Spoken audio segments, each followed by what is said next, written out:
Dia lagi nutup akses orang. Dan itu lagi jalan sekarang. Kemampuannya di atas hacker-hacker yang gue tahu. Saya akan menemui Danuel, Alfred. Kalau nyokap lu tahu juga lu gak bakal diizinin terus. Ya jangan kasih tahu. Terlalu berani. Mungkin nyali kamu gak cukup. Aku udah siap. Aku ke titik itu sekarang. Hello guys, ada kemungkinan ya bakal terjadi pertemuan antara Mohan dengan kedua orang tua kandungnya. Dan mungkin juga ini jadi waktunya Rose akhirnya bertemu dengan Axel. Tapi sebelum itu terjadi, yang paling besar kemungkinan muncul justru situasi menegangkan antara Ares dan Cassandra.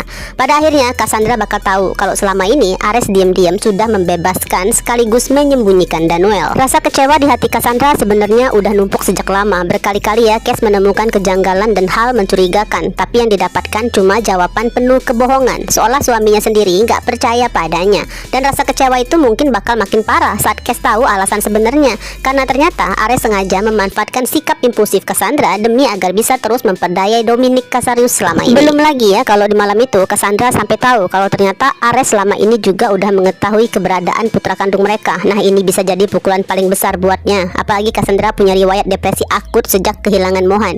Dulu bahkan ya Dominic sering memberikan obat-obatan dengan dosis tinggi sampai Cassandra dianggap seperti wanita yang berhalusinasi karena terus yakin anaknya masih hidup.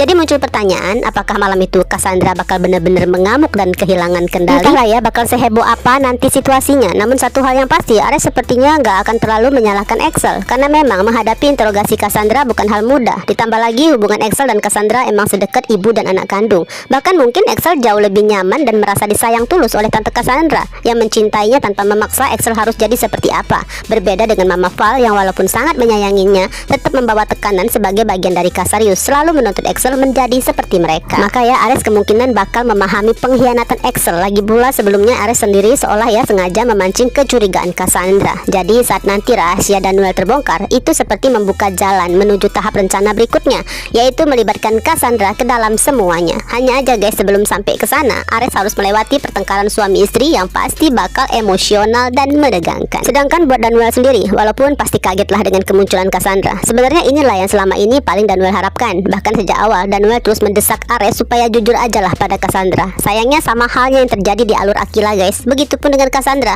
justru jadi orang terakhir yang mengetahui semua kebenaran. Bakal makin seru lagi kalau di tengah kemarahan Cassandra terhadap Ares, tiba-tiba Mohan dan Rose muncul. Bisa jadi sih Axel yang berjaga di luar rumah langsung menelpon Ares dan Danuel buat ngasih tahu kedatangan mereka. Tapi pertanyaannya, apakah Ares ataupun Danuel masih sempat meminta Cassandra bersembunyi karena merasa ini belum waktunya? Dan kalau iya, apakah Cassandra bakal sanggup bekerja sama menolak bertemu dengan putra kandungnya sendiri? Kalau semuanya akhirnya nggak bisa dihindari, berarti kita harus siap ya menonton rangkaian adegan emosional dan menegangkan yang terjadi dalam satu waktu. Cuma ya itulah, agak khawatir juga kalau alurnya yang biasanya dibangun pelan malah tiba-tiba jadi terlalu terburu-buru, jadi emosinya kurang dapet. Entahlah, justru itu kayak yang bikin kita penasaran banget dengan kelanjutannya.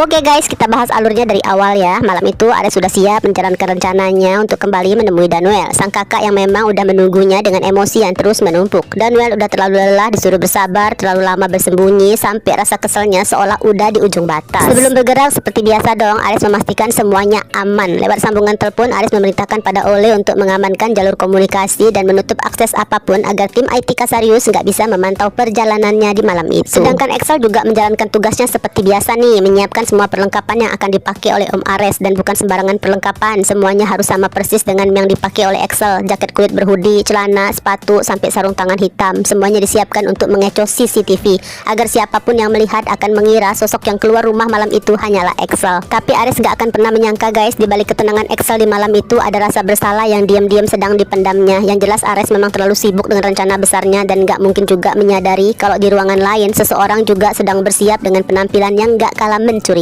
Sosok itu berdiri dengan jaket kulit warna marun yang juga sering dipakai oleh Axel, sepatu boot, sarung tangan hitam, auranya dingin, tegas dan jelas ini bukan Axel yang di malam itu kan justru memakai serba hitam. Nah besar kemungkinan ini bukan Blade guys, karena pengambilan sudut gambar yang misterius menandakan sosok ini berbeda dari rutinitas biasa. Perlu diingat ya dialog Cassandra dan Axel di pagi hari, tepatnya beberapa episode lalu saat Cassandra menginterogasi Axel. Percakapan itu berakhir dengan perintah yang sangat tegas. Axel wajib membantunya melihat sendiri kebenaran. Apa benar Ares selama ini dia diam-diam menyembunyikan Daniel. Jadi saat Ares mulai bergerak melewati CCTV rumah mewah itu sambil menjalankan perannya seolah-olah menjadi Excel, di waktu yang sama sosok yang kemungkinan besar adalah Cassandra juga melakukan hal serupa dari arah berbeda.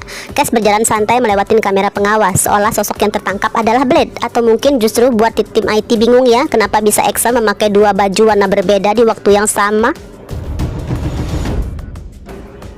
Oke, beralih ke Ole nih yang masih berada di rumah Fernandez. Saat itu Fata udah bangun dengan kondisi yang jauh lebih segar dan menghampiri Ole di taman samping rumahnya. Tepat setelah Ole menutup sambungan telepon dari Ares. Tanpa banyak pikir, Ole langsung izin dengan alasan ingin mandi dulu sebelum nanti Fata mengajaknya pergi lagi memantau Akila. Padahal ya, di balik alasan sederhana itu Ole punya tujuan lain. Jadi di kamar tamu, Ole membuka laptopnya dan mulai mengutak-ngatik sistem untuk mengamankan akses perjalanan Pak Ares. Namun di lokasi berbeda, pada waktu yang bersamaan, Harry juga sedang standby di depan layar komputernya karena emang Kak Lena hanya mengunci akses pelacakan HP, tapi Harry masih bisa menggunakan komputernya mengakses hal lain.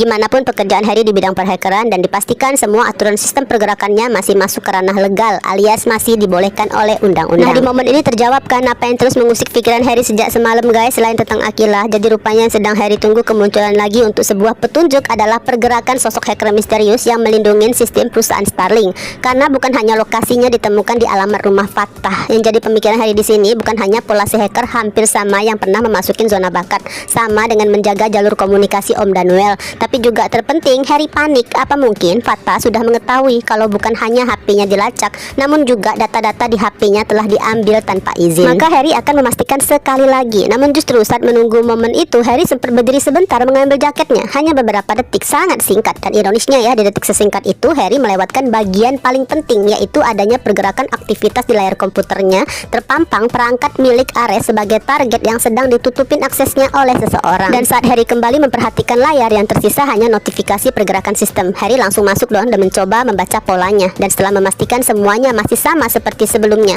fokus Harry kini bukan lagi siapa target yang sedang dilindungi, melainkan menemukan lokasi hacker itu.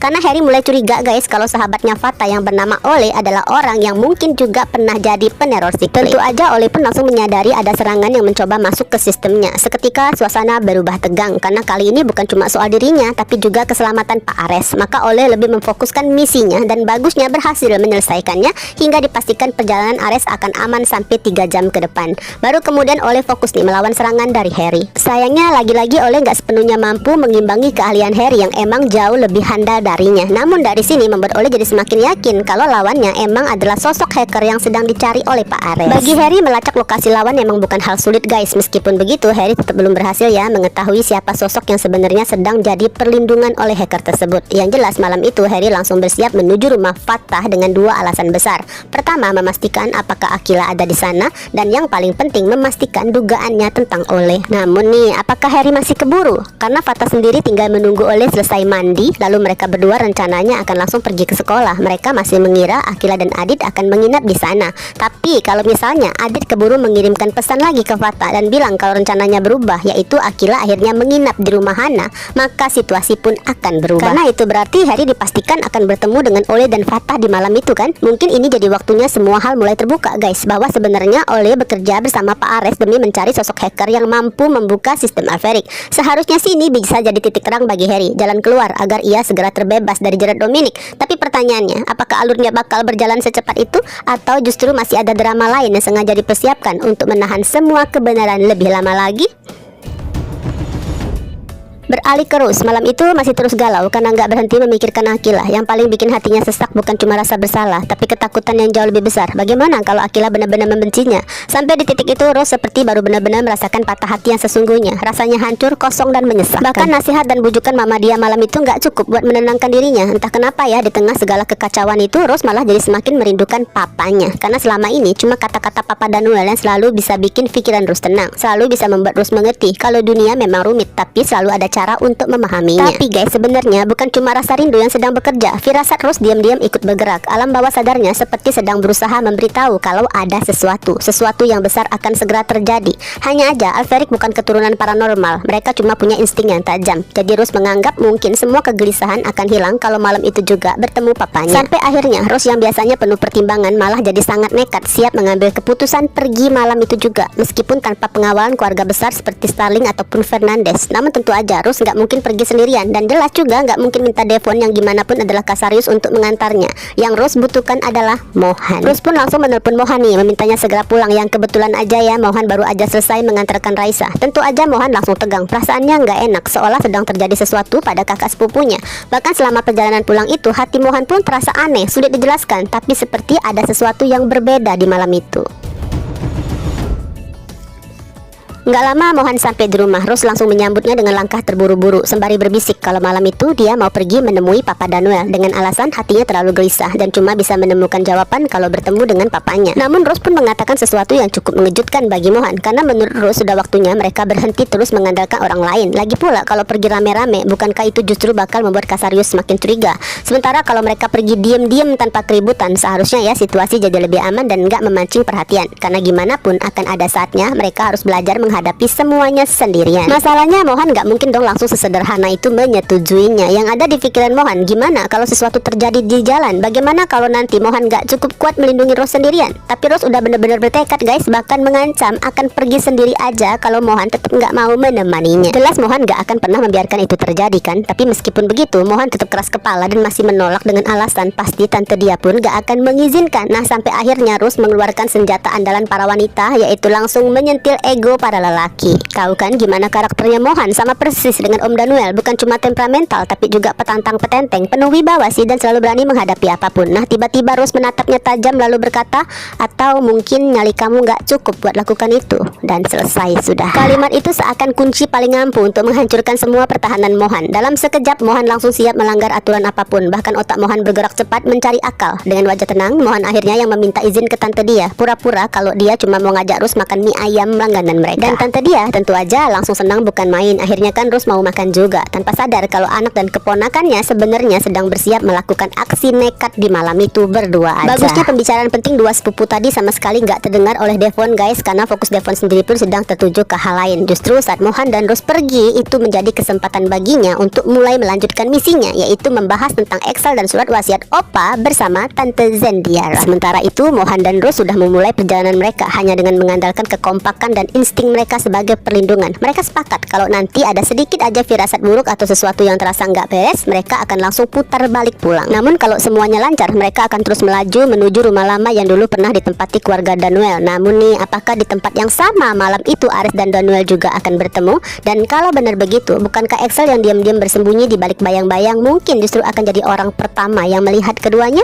Atau jangan-jangan semuanya benar-benar akan berkumpul di lokasi yang sama? Cassandra, Ares, Danuel, Mohan, Rose, dan juga Excel? Kalau iya, mungkin malam itu akan diwarnai keributan besar, kemarahan, kekecewaan. Namun terpenting ada juga kerinduan dan pelukan haru. Baru ya setelahnya pembahasan rencana strategi berikutnya. Masalahnya apakah alurnya bisa selancar itu?